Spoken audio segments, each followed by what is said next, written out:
এখন আমরা জানব পরাবৃত্তের পরামিতিক ও পোলার সমীকরণ বা পোলার স্থানাঙ্ক, parametric and polar equation of parabola. সাধারণত পরাবৃত্তের পরামিতিক সমীকরণ বা পোলার সমীকরণ আমরা আমাদের বিভিন্ন গাণিতিক সমস্যায় তেমন একটা ব্যবহার করি না, কিন্তু এই পরামিতিক সমীকরণ বা পোলার সমীকরণ সাধারণত এমসিকিউ বা অবজেক্টিভের ক্ষেত্রে খুব গুরুত্বপূর্ণ একটি বিষয়।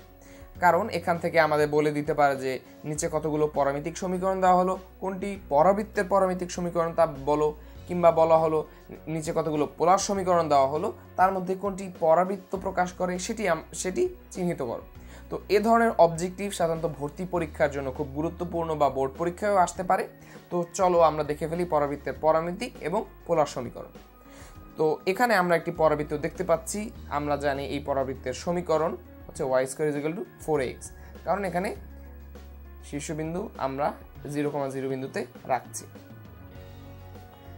তো এখানে আমরা y² = 4x পরাবৃত্ত পেলাম।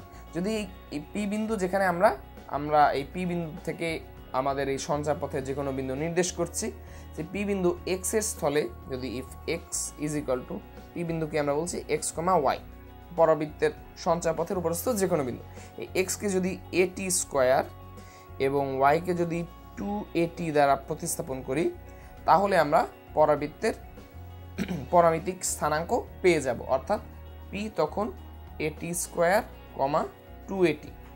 অর্থাৎ কিভাবে হলো, এখানে যে t দেখতে পাচ্ছ, t কি আসলে? t হচ্ছে প্যারামিটার বা পরামিতি, প্যারামিটার।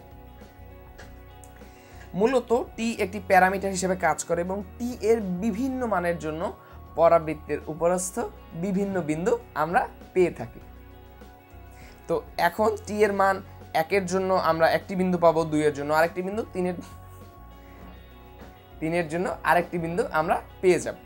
তো এটি হচ্ছে পরাবৃত্তের পরামিতিক স্থানাঙ্ক, আমরা এভাবে প্রকাশ করতে পারবো। তো পরাবৃত্তের পোলার সমীকরণটা আমরা কি পাবো?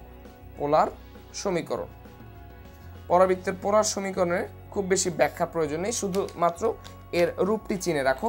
সেটি হচ্ছে যে পরাবৃত্তের পোলার সমীকরণের রূপ এরকম: r = 4a cot θ cosec θ, r = 4a cot θ cosec θ, যেখানে এইখানে থিটা হচ্ছে যে পরামিতিক কোণ বা পোলার অ্যাঙ্গেল, যেটা আমরা পরবর্তীতে আমরা যে এর আগে সরলরেখা চ্যাপ্টার পড়ে এসেছি, সেখানে আমরা সেই থিটার পরিচয় জেনে এসেছি যে পোলার স্থানাঙ্কে থিটা আসলে কি প্রকাশ করে।